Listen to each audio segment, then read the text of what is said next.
O texto chama-se Silêncios e Palavras. Na palavra, a comunicação se realiza. No silêncio, ela se completa, pois a compreensão se concretiza a partir do silêncio. Há poder em ambos e a sabedoria é usar bem esses dois tempos da comunicação. Dentro de uma composição, as pausas são tão importantes quanto os sons. Uma boa orquestra é aquela que executa bem as dinâmicas das pausas e das continuidades. Mesmo no silêncio da pausa, a canção continua. Não diga as coisas com pressa. Mais vale um silêncio certo que uma palavra errada.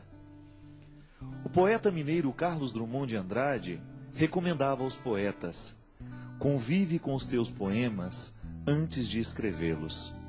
Tem paciência se obscuros, calma se te provocam. Espera que cada um se realize e consuma com seu poder de palavra e seu poder de silêncio. A recomendação do poeta é sábia e pertinente. Um poema só é bom, se maturado na sementeira do silêncio. Antes de se tornar palavra, a poesia é a experiência de vida silenciosa. Os artistas sabem disso, e nós precisamos aprender. Demora naquilo que você precisa dizer. Livre-se da pressa de querer dar ordens ao mundo. É mais fácil a gente se arrepender de uma palavra dita do que de um silêncio. Palavra errada na hora errada pode se transformar em ferida naquele que ouviu, também naquele que disse. Há muitos momentos da vida em que o silêncio é a resposta mais sábia que nós podemos dar a alguém. Na pressa de falar, corremos o risco de dizer o que não queremos. E diante de tudo o que foi dito, nem sempre temos a possibilidade de consertar o erro. Palavras erradas costumam machucar para o resto da vida. Já os silêncios certos, esses possuem o dom de consertar. Por isso, prepara bem a palavra que será dita. Palavras apressadas não combinam com sabedoria. Os sábios sempre preferem o silêncio. E nos seus poucos dizeres está condensada uma fonte inesgotável de sabedoria. Não caia na tentação do discurso banal, da explicação simplória.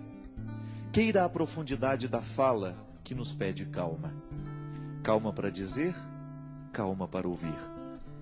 Uma regra interessante para que tenhamos uma boa compreensão de um texto é justamente a calma. Só assim podemos adentrar nos significados que o autor quis sugerir e, consequentemente, mergulhar no mistério do seu texto. Leituras apressadas podem fomentar equívocos. E equívoco é uma espécie de desentendimento entre o que escreve e aquele que lê. É uma forma de obstáculo para a compreensão da linguagem. Na comunicação verbal cotidiana, isso sempre acontece. Dizemos e não somos compreendidos. Diante do impasse, duas realidades são possíveis: ou alguém disse com pressa, ou alguém escutou sem atenção. Dizer e ouvir requerem silêncio. Só diz bem aquele que pensou antes no que iria dizer, e ouve melhor aquele que se calou para escutar. A regra é simples, mas exigente. Por isso hoje, neste tempo de palavras muitas, queiramos a beleza dos silêncios poucos. É nessa mística da palavra que hoje nós queremos começar o programa Direção Espiritual. Eu sei que muitas vezes nós somos vítimas das palavras malditas. Não são poucas as vezes em que palavras malditas chegam até os nossos ouvidos. Uma palavra pode ser maldita por causa do conteúdo que ela tem, ou então por causa da forma. Hoje eu estava lendo um texto, coincidentemente, falando da música das palavras. E o escritor estava dizendo que para cada palavra há uma música diferente que nós podemos colocar nela. De maneira que você pode dizer uma coisa muito dura a alguém, mas você colocar uma música que faça bem ao ouvido de quem escuta. Então a pessoa escuta aquela palavra dura, mas com uma música bonita. Talvez tenha sido isso que Jesus soube fazer o tempo todo. Jesus dizia coisas muito duras, Mas a música das palavras de Jesus era extremamente sedutora. Porque ele sabia muito bem que não adiantava dizer as coisas sem musicalidade. Não adianta nada a gente dizer as coisas com braveza. Não. A gente será muito mais bem entendido se a gente buscar uma música suave para colocar a palavra dura. Você experimenta isso na sua vida todos os dias. Quando você precisa dizer alguma coisa de muito sério aos seus filhos, e às vezes você não sabe nem por onde começar porque você tem medo do conteúdo que você vai dizer. O conteúdo é duro, é de exigência. E os nossos filhos não estão muito acostumados a serem exigidos. Eles entraram nesta mística do mundo de hoje, nessa tendência do mundo de hoje, de que tudo tem que ser muito simples, tudo tem que ser muito fácil e rápido. E educar os filhos muitas vezes requer um discurso duro, exigente. Então você vai descobrir junto de Jesus que é possível dizer coisas duras com musicalidades atraentes. É isso que fazia com que as pessoas parassem para prestar atenção no que Jesus tinha a propor. O reino de Deus que Jesus propunha não era coisa fácil, não era coisa simples. Dá trabalho construir o reino. Mas ele construía de um jeito tão terno que as pessoas esqueciam a dureza da palavra e se prendiam na música que envolvia aquela palavra. Por isso o seguimento acontecia com tanta intensidade. Tantas pessoas por causa da música que estava revestindo tudo aquilo que ele dizia. Minha gente, muitas vezes o que a gente faz de errado não é o que a gente diz, mas é como a gente diz. É a música que a gente coloca na frase. Pode ser que hoje você tenha ferido alguém com aquilo que você disse. Pode ser que hoje você tenha sido ferido por alguém com aquilo que você disse. E talvez você não tenha errado naquilo que você disse. Você tinha razão naquilo que você disse. Você estava certo ao reivindicar o que você reivindicava ou dizer aquela verdade que você disse. Mas talvez você não tenha escolhido o melhor jeito de dizer. Talvez você se perdeu na pressa, na raiva, na ira. É estranho, mas na vida a gente perde a razão quando a gente fica bravo.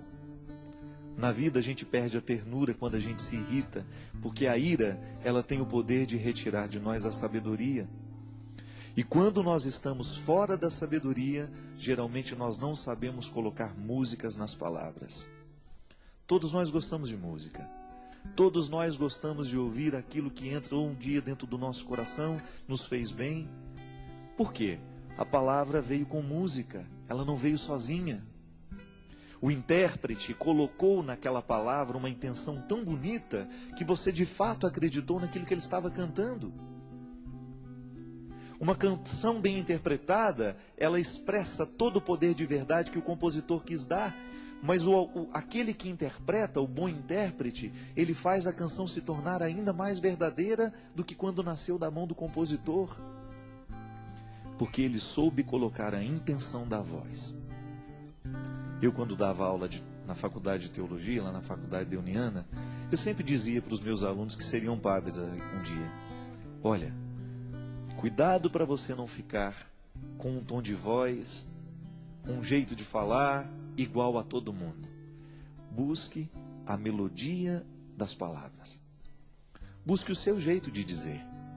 E que o seu jeito de dizer as verdades evangélicas, que o seu jeito de ensinar o evangelho, a palavra de Jesus, as coisas boas da vida, estejam de acordo com aquilo que você verdadeiramente acredita em e identifica neste mundo como ternura. A palavra pode ser dura, mas a música que envolve a palavra não precisa ser. Porque aí você vai ter um poder de convencer muito maior do que se você estivesse usando a palavra dura com uma capa, uma armadura. Não. Todos nós temos medo de armadura, porque ela nos recorda a guerra. E às vezes, ao invés de colocar melodia, música na nossa palavra, a gente coloca armadura. E aí a gente assusta aquele que nos escuta, a gente machuca aquele que nos escutou.